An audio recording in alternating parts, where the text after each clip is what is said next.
Hi friends, myself Aniket Renavikar, Assistant Professor, Center for Distance Education, Shivaji University, Kolhapur. In the program MCOM Valuation of Real Estate, the topic is Building Construction 3rd in Semester 3rd. In that subject, the topic is tenders. We already seen about the various forms of tenders, list which as tender should be executed. In that, some points to be considered, that is earnest money, security deposit, retention amount, mobilization fund. So today we learn about these points. First we can say about the earnest money. It is the amount deposited along with tender showing the genuineness of the contractor. This amount varies from 1% to 2% of the estimated cost of the project. This amount is for fair competition takes place for the work. This is deposited with architect, engineer till allotment of the work. After allotment of work to selected contractors, this amount is refunded to the other contractors. This amount is forfeited in favor of the owner in case of the contractor refuses to enter into a contract after his tender has been accepted. It is accepted in cash or check at times in the form of negotiable government securities. This is about the earnest money. Next is a security deposit. Security deposit, this amount is kept as a check or so that the contractor fulfills all the terms and conditions of the contract. This amount is deposited in cash or check with architect varying from 2% to 5% of estimated cost of the project from selected contractor to whom work order is given. This also includes earnest money. The entire satisfaction and proper progress of work is maintained due to this provision. If contractor fails in the same, his whole or part of the security deposit is forfeited. It does not carry any interest and is returned to the contractor after his defect liability period is over. So this is the security deposit. Next is the retention amount. When contract for the work is assigned, it is essential for a contractor to deposit a fixed amount either with the architect or with the owner as a guarantee for the faithful performance of the terms of the contract. It is very difficult for a contractor to pay such amount all at once, as his business depends mostly on the rolling of his capital. This amount of contractor gets blocked up and does not bear any interest. Hence, by prior agreement, it is arranged that the contractor should pay the so-called security deposit by installments from the payments due to him for the works already executed. These installments are retained with the owner and is known as retention amount. Usually 10% of the value of the work is retained by the owner towards the retention money, and the architect issues at every stage of the work interim certificates to the value of 90% of the work done. As soon as the total retention fund of 10% of the tendered amount has been collected, the subsequent interim certificates are required to be issued at their full values. These are the, in fact, retention amount is nothing but the security deposit. On the acceptance of the tender, contractor is asked to pay the necessary security deposit.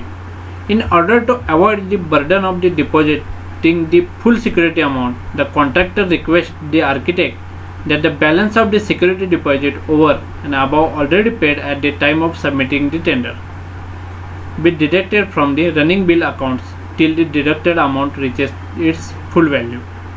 Thus, the amount thus returned from the running bills is called as retention amount, and the same forms part and parcel of the security deposit.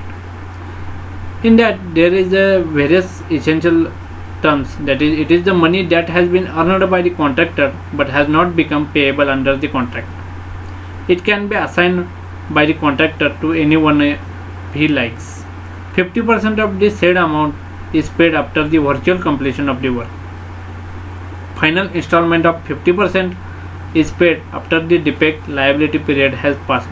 and after the issue of the final certificate by the architect.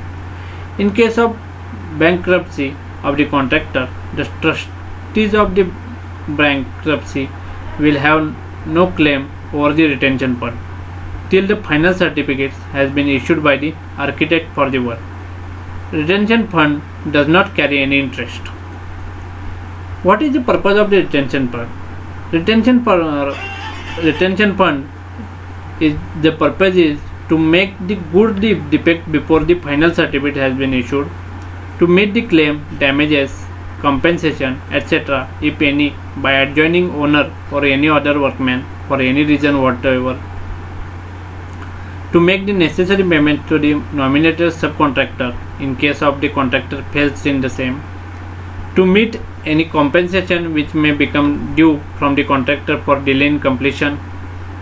It can be utilized for the necessary adjustment of the final bill, overpayments, and in the makeup of the bills for extra works. Any work left out by the contractor before virtual completion can be executed by this amount. These are the and disposal of materials wrongly supplied. These are the various purpose to save the retention fund in the contractor. Next is a mobilization fund. In building contract, the contractors are paid by interim certificates wherein the cost of the work is paid at 90% or even 25% of its value, and materials on site paid at varying percentage from 50% to 75% of the value of the such materials on site depending upon the terms and conditions, as may have been agreed upon, subject to 2% deduction of the amount released as deduction of income tax at source. For works of small magnitude, these arrangement of part payments have proved to be satisfactory. However, constructions of big projects stand on a different footing and require different treatments on financial sides besides payments effected on interim certificates. Before executing actual work and receipt of payments on account, the contractor is required to incur initial expenditure for preparatory works, such as recruitment of labor. Labor usually demands advance, travel of staff, erection of temporary structure on site, purchase of sending material, insurance premium, etc. Such preparatory works involve financial outlay at the beginning, for which liquid finance is essential, which will be considered in case of big projects. One mode of raising initial finance needed by the contractor has been in the banks.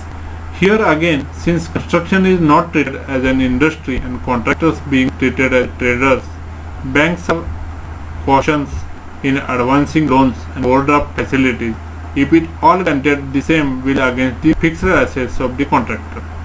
The above obstacles are overcome by the employees in advancing certain amounts after the work has been awarded to the contractor and contracts executed.